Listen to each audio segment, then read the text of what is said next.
காலையிலே பொன்னொழி வீசும் சமையலறை அம்மா மகிழ்ச்சியாக வெண்மையாக மென்மையாக உள்ள இட்லிகளை அவித்துக் கொண்டிருக்கிறார். அந்த இட்லி வாசனை முழு வீட்டையும் மகிழ்ச்சியாக நிரப்புகிறது. அப்பா பத்திரிகை படித்துக் கொண்டே புன்னகைக்கிறார்.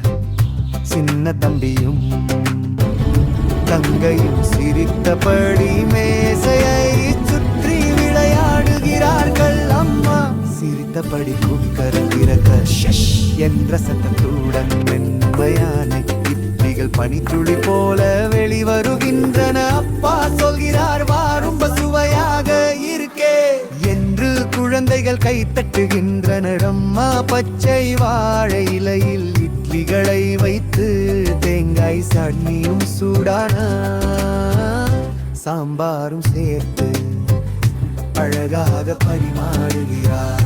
எல்லோரும் ஒரே மேசையில் உட்கார்ந்து